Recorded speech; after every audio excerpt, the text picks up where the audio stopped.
इस अंतर्राष्ट्रीय जाट संसद में उपस्थित मातृशक्ति बहनों और बेटियों के चरणों में प्रणाम करता हूं और आप सबसे निवेदन करता हूं कि मातृशक्ति के सम्मान में जोरदार ताली बजाकर मातृशक्ति का सम्मान करें। हमारे आशीर्वाद दाता, हमारे बुजुर्गों के चरणों में प्रणाम करता हूं। युवा साथियों को नमस्कार, बच्चों को प्यार।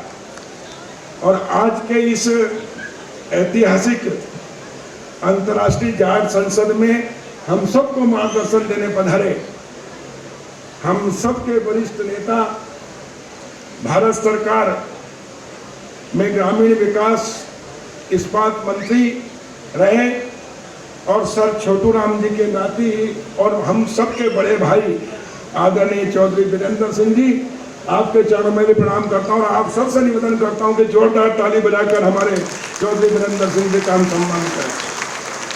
हमारे बीच में आज के कार्यक्रम के विशिष्ट अतिथि मेरे भाई भारत सरकार में केंद्रीय राज्य मंत्री डॉक्टर संजीव बालियान जी भी उपस्थित हैं। जोरदार ताली बजाकर उनका भी अभिनंदन करें। हमारे बीच में हरियाणा सरकार के वरिष्ठ मंत्री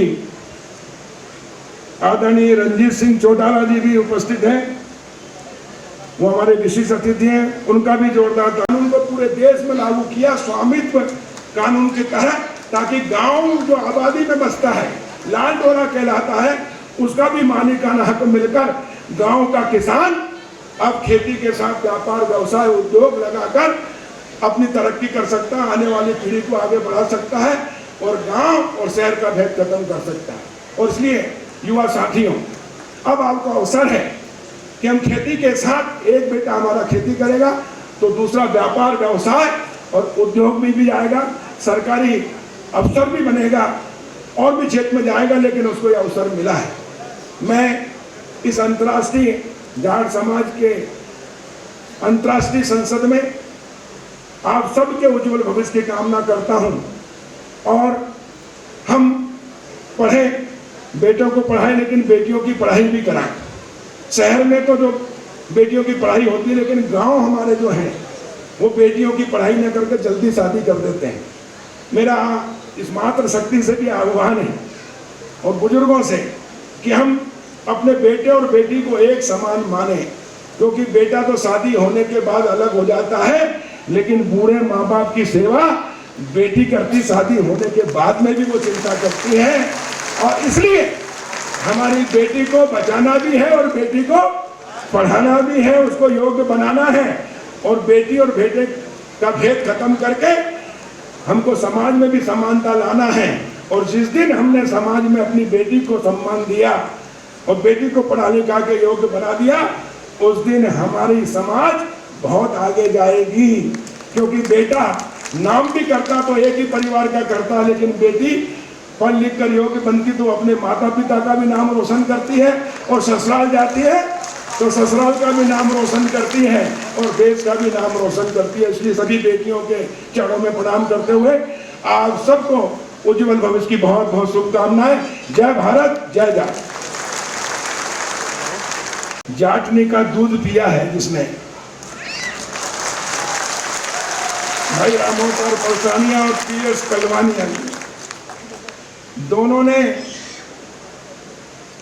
दो एक व्यक्ति नहीं है, दो एक संस्था है, एक संगठन है, एक शक्ति है, जिनके मन में समाज के प्रति लगाव है और समाज को सिर्फ राष्ट्रीय स्तर पर नहीं अंतर्राष्ट्रीय स्तर पर इकट्ठा करने का जज्बा जिनमें है। ऐसे दोनों भाइयों का मैं अभिनंदन करता हूं और आप सबसे निवेदन करता हूं कि जोरदार ताली बजाकर और तानिया जी और कलमानिया जी का अभिनंदन करें। मैं भी उनका स्वागत करता हूं कि उन्होंने पूरे विश्व के जाट समाज को इकट्ठे करने में अपनी अहम भूमिका निभाई और हम सबको यहाँ एक मंच पर लाए हैं। हमारे बीच में भी गुजरात के महामहिम राज्यपाल महोदय, जो हमारे समाज के गौरव हैं, आचार्य देवव्रत जी भी आने वाले हैं। उनका भी मैं आने के पहले ही आप सबकी ओर से स्वागत करता हूं।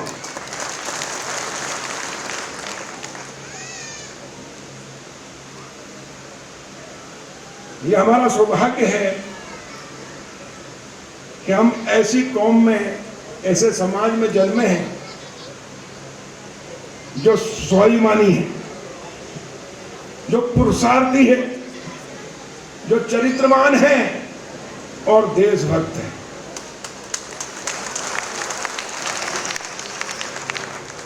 ये चार गुण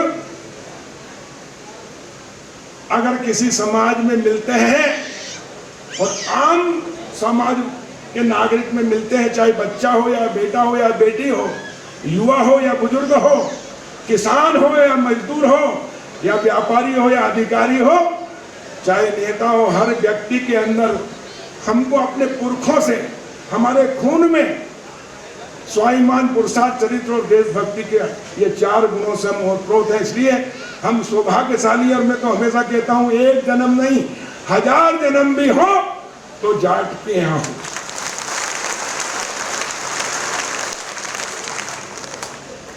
क्योंकि इस देश को और दुनिया को और मानवता की रक्षा करने के लिए ये चार गुण हर नागरिक में होना बहुत आवश्यक है, और वो हमें अपने खून में, हमारे पुरखों से हमें मिला है, और इसलिए हम बहुत गौरवशाली हैं।